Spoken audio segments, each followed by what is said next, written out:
มันหันเฮ็ดนี่อยู่ไหมเอ้ย เฮ็ดยังก็ต้องให้ลูกกินข้าวก่อน พยายามดิ เฮ็ดกินเฮ็ดอยากให้ลูกซะก่อนไปเฮ็ดเรียกอย่างอื่น ต้มขนมไป เวียกคือกันเฮ็ดยังได้ก็ได้คะแนนลูกกินอิ่มนะ เฮ็ดอยู่มื้อนี้แล้วเขากินซ่า จะมาบ่ายลูกก็บ่ได้กินข้าวเช้าอีปานนี่ป้าตะกูจน2 โมง กินอย่างอื่นดิมันจะบอกจะกินข้าว เจ้าแค้นเจ้ามาเฮ็ดนี่เด้อเจ้าอย่าเฮ็ดแบบสิแหละอย่าย่องไว้แบบนี้แหละมันสิจ้องมันจะก็สิจ้องกันนี่เลยได้บ่ได้แค้นจ้องเลยบ่แล้วต้องเฮ็ดนี่ย้อนลงในแค้นน่ะยืนอยู่ก็ย้อนลงนี่ไม่ได้ทำนี่นอนอยู่ก็ต้องเหยียดนี่บ่ต้องคดไปสิเด้อห้ามคดห้ามทบแค้นนะนอนก็แค้นเหยียดนี่ห้ามยืนก็ปล่อยนี่เฮ็ดนี่เฮ็ดจังสิคอยเฮ็ดเจ็บก็คอยเฮ็ดคอยยืดมันสิเฮ็ดแห้งไปแค้นจ้องไม่ได้ได้บ่เห็นเขาเด่นบ่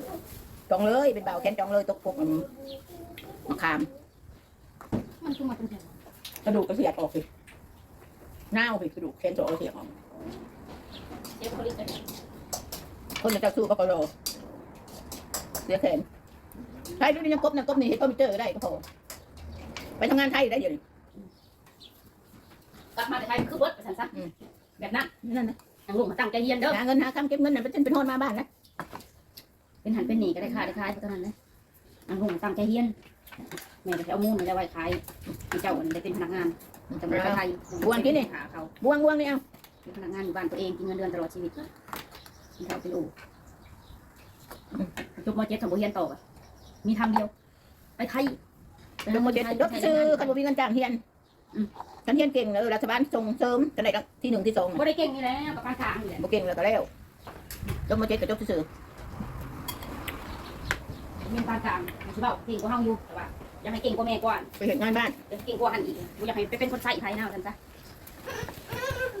เป็นพนักงานทำเฮานี่ดีแล้วถึงมันเงินสิน้อยก็มันได้กินประจำมันได้กินเป็นเฒ่าเป็นโอ นี่แม่ตักให้นี่คนเป็นเด็กน้อยรับสู้กันไปนี่แหละถอยมาก็ถอยบ่ได้สู้ก็สู้เพื่อเอาตัวเองอยู่รอดนี่แหละมียังก็กินไปแหละอบอ้อมไปช้ำซาวิตหนีวิตชินว่าซั่นซะคนเฮาถ้าบ่มีหนี้มีสินมันก็มีความสุขเห็นยังก็ได้ถ้ามีหนี้มีสินมันก็ระแวงอยู่เนี่ยคนเฮามันเป็นเบิดการบ่เป็นโรคก็เป็นลาภอันประเสริฐคนเฮาการบ่เป็นหนี้ก็เป็นลาภอันประเสริฐคือกันแต่คนเฮาถ้าว่าบ่เป็นมันก็เป็นไปบ่ได้มันก็บ่ได้สิ่งของบ่แม่นยังสิมาจับผิดเว้าใส่กันอันนั้นก็บ่ได้กินหลายกว่าลูกก็เว้าลูกบ่กินข้าวก็เว้าลูกแล่นไปแล่นมาก็เว้ามันเด็กน้อยมันสิได้ดังใจผู้ใหญ่มันก็บ่แม่นเด้อคนเฮาน่ะคนที่มันเว้ามาน่ะเขาก็คิดว่าเขาก็มีลูกมีหลานคือกันแต่บัดนี้ย่องก็ต้องเจ้าของบัดนี้คนอื่นเขาบ่ได้เห็นนำของเจ้าของสิสัวปานใดก็ว่าดีคนอื่นบ่ได้เห็นนำเด้คือของเฮานี่แม่นยังน้อยนึงก็จะเว้าสัวบัดมีแต่ในสัวพ่อก็สัวแม่ก็สัวรังแกลูกจังซั่นจังซี่บ่มีแม่พ่อแม่คนใดดอกรังแกคนที่มันเอาลูกออกมาหั่นมันเอาลูกมันไปถิ่มมันเขาจะเกิดเป็นคนซัวนะคือข่อยอยู่บ้านอยู่ไร่นี่คือกันถามบอกข่อยอยากเมื่ออยู่ใส่จริงอยากใส่อิสระอยากเมื่อใส่ชีวิตอยู่ลาวแล้วบอกตรงซะพอไปอยู่เมืองไทยข่อยก็อยู่มาทั้งชีวิตแล้วเห็นมาเบิดแล้วมองได้กับความเจริญกันเห็นมาเบิดแล้วใช้ชีวิตไปได้ข่อยก็เห็นมาเบิดแล้วพี่น้องบอกข่อยอยู่ลาวข่อยอนาถาลำบากแม่นไหนอยู่ลาวมันดูมียังมันก็ต้องอนาถาลำบากคือลำบากเลยแต่ข่อยนะสมัยตะกี้ข่อยเป็นเด็กน้อยข่อยลำบากยิ่งกว่าข่อยตอนใหญ่นี่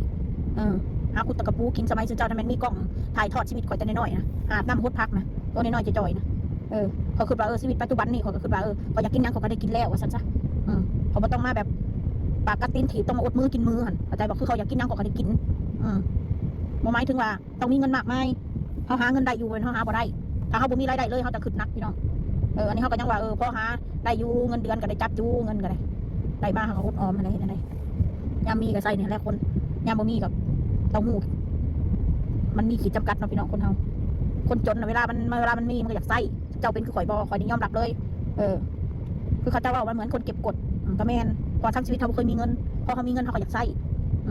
เข้าใจบอเขาจะบอกเก็บกดกับแมนจับประดิษฐ์ประดอยให้คนอื่นเขาปวดหัวอะไรพี่น้องบางเถื่อถามมาเขาอยากสนใจบอถ้าเขาบ่สนใจกับว่าFCเบ้ายังไปกับบ่สนใจบอยังเห็ดเซยเห็ดเซFCเซยเห็ดไปชดเชยว่าสั่นแต่เขาบ่ตอบเราไปนั่นนี่ได้ปะ